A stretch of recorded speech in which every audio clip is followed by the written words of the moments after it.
So why I was so attracted to you at the time is I had just launched my blog and there was no bloggers online who were actually being very, very transparent. Like I felt like everyone was like sharing their nail polish color and what shoes they were wearing.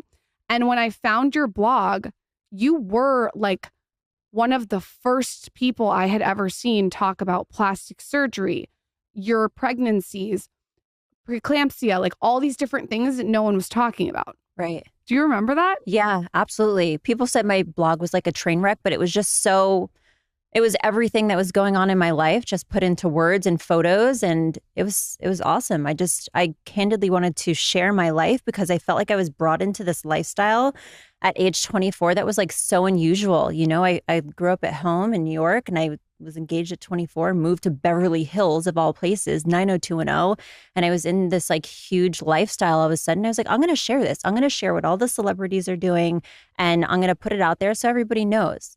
I'm such like a girl's girl. Like I love just sharing that stuff and having that like community feeling. So I remember you like even showed us, like you told us how much you weighed, how you maintained your weight. It was just like very, very different than anything out there. There was nothing like it at the time. I guess to start this podcast off, I would love to get context of you before you were 24 living in Beverly Hills. What was your childhood like? You grew up in New Jersey, right? New York. New York. Westchester, New York. Okay. Yeah. Talk to us about that. So grew up in Westchester, New York, had lots of friends, typical middle class sort of upbringing.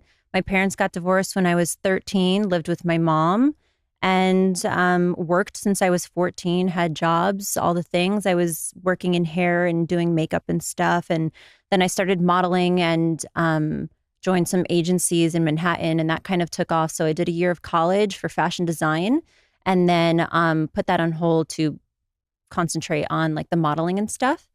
So what point do you meet someone living in Beverly Hills? How does that even transpire? So I met my ex through a mutual friend. I was downtown in like Uggs, a t-shirt, leggings, and I was buying material because at the time I wanted to start a swimwear line. And so he was having lunch with the photographer that I was friends with. So he said that, hey, I'm downtown, like I'm in between Florida and New York. Why don't you come meet me for lunch? I'm just finishing up a meeting with a client. And the client ended up being the man that became the father of my children. Looking back now in retrospect, he was obviously older than you. You're 24. Was he like in love with you when he first saw you? Was he like, oh my God, that's going to be my wife? Like, what is it like being you now looking at 24-year-old you? So it was really crazy. When I met him, I automatically looked at him and was like, this is the man that I'm going to marry. And I remember in my mind being like, don't be so freaking dumb. Like I just got out of a 3-year relationship. And like another relationship with somebody I didn't know was the last thing like on my mind. But I just had this gut feeling. And so I gave him my email of all things. Like I didn't even want to give him my phone number because I had just gotten out of a relationship and I wasn't quite sure what was going on. And he was going back to London. Like he was just there for work. And so I gave him my email. We kept in touch. And then I remember like a week or two later, he told me that he just left his wife. I had no idea that he was even married. So what happens? You're 24 years old. You like that's young. I remember me at 24, like I knew nothing. Yeah.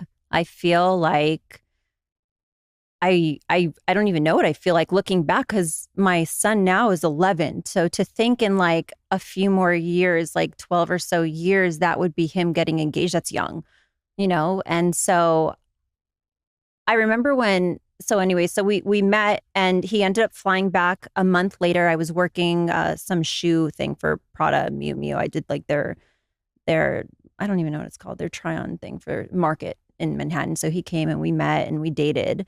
But I remember telling him like, I'm going to take the summer off. Like I need 4 months to myself as a 24-year-old girl to like see what it's like life as an adult. And so we kept in touch and he would fly in and like surprise me from London and like give me a gift and then like leave. And like, it was just such like a big world and things that I was getting brought into. And I was like, but I'm not quite mentally ready there yet. I traveled with my girlfriends. And then in September, which was 4 months after we initially met, I remember thinking, okay, I did the single girl thing. Like I'm ready to like commit. You know, he came, he met my mom and we dated. So I kind of had an idea of who this person was. And then I told him like, hey, I think I'm ready to take our relationship to the next level, you know, and for see context what for me, Can we say the person's name and give me context? It's up to her. Yeah, Alki. Alki's his name. So Alki, I said to him like, hey, I'm ready to take this relationship to the next level and see where it goes. So he flew in the next day and proposed with like an 8 And carat. did you have context of him and who he was and what he was doing, or it was just? Yeah, so he's been acting and there's, if you were to Google his name, like he's on the internet. So I was able to do some background research on like who this person was. And The obviously internet only says the nicest of things. Only. Yeah. And, but we kept in touch and we traveled and he took me to Greece and like we definitely did things together before this was like him flying in to propose, but flew into my mom's house and I was sleeping in my old bedroom with him and he proposed that night. So you're 24, you get an 8-carat ring. What happens to your life after this? Like it drastically changes. You move to Beverly Hills. Like what is that like? Like a dream. I mean, Beverly Hills is a dream, period, especially pre, 2019. And I remember my dad and my grandparents, when they got the call that I was engaged, being like, that's awesome, but to who? Like nobody knew that I was also dating this person and now engaged. And a month later, he was in LA and he had children and had to like pack up that life and figure out what he was going to do. And we both wanted to move to LA and he had lived there in the 90s. And so we packed up and I moved for the first time out of my mom's house cross country to Beverly Hills. And it was crazy. And he bought me a Bentley. And all of a sudden I was in this life of like somebody's dream. It was like a dream. I always wanted to move to LA. And I always wanted a Bentley. Like there was things, as you're young and growing up, like you have dreams like, oh, I see that. I want that when I'm older.